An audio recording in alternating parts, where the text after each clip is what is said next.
Wild animals go through traumatic events all the time, but they don't develop PTSD. Domestic animals might, but wild animals don't. Why? Well, that's what I want to explore in this lesson.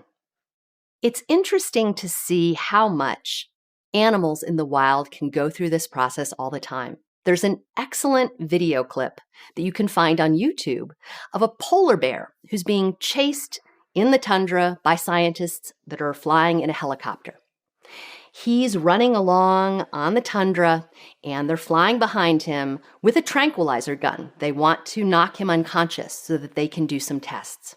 So we see the polar bear running, and he gets shot with this tranquilizer gun.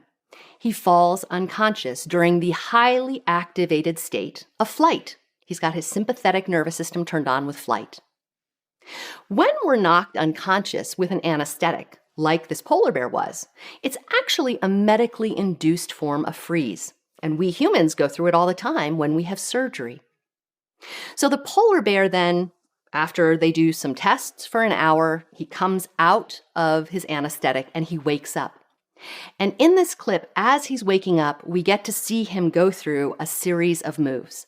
First, because he had gone into the freeze while he was running to get away, he first has to go through a process of completing that flight response.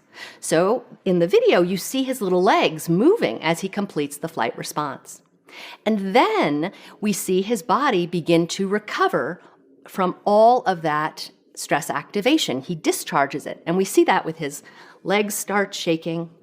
And then his ventral brake comes back online, and we see him take some slow, deep breaths so that his cardiovascular and respiratory systems can become regulated. And finally, we know that he's come out of freeze when he starts to move his head and neck to look around. That's showing us that his ventral parasympathetic nervous system is back online and that he has reoriented to his external environment. In other words, for the polar bear, allostasis is working properly. His survival brain and nervous system automatically moved their way through the hierarchy of defenses. He mobilized energy to deal with the threat. He selected the most adaptive defense to survive this particular situation, being chased by scientists in a helicopter, and he started a flight response. Then, after he had the medically induced freeze, his body naturally recovered from freeze by completing the flight response, discharging all the stress activation, and then returning to his neurobiological baseline. So, we can be pretty sure that this polar bear did not develop PTSD or any other stress-related disease. Allostasis was working the way it's supposed to.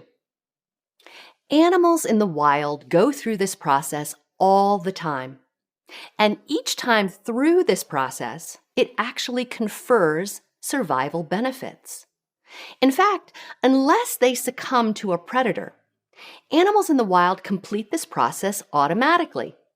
They encounter a threat, they successfully defend themselves, and then they recover completely afterwards.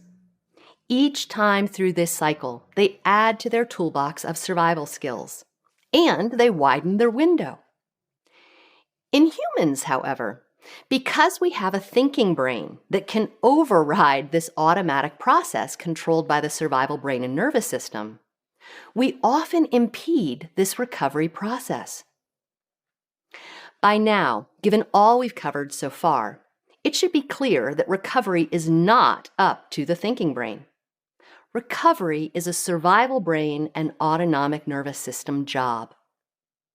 And the survival brain will only turn on recovery functions when it neurocepts safety. We humans often override this recovery process because we don't know what it looks like, and most of us were never taught about it. For example, when I was first teaching Marines, they would tell me stories of having been out on patrol in Iraq or Afghanistan. And after the patrol, they would come back inside the wire and they would want to light a cigarette. And they'd be standing there and their hand would start shaking while they were trying to light the cigarette. And they would think, oh my God, I look like I'm such a coward. And so they'd put their hands up under their armpits to stop the shaking. Of course, when they did that, that was their thinking brain overriding the recovery that was naturally trying to happen. As this story shows, we often have thinking brain judgments or narratives that impede our recovery process.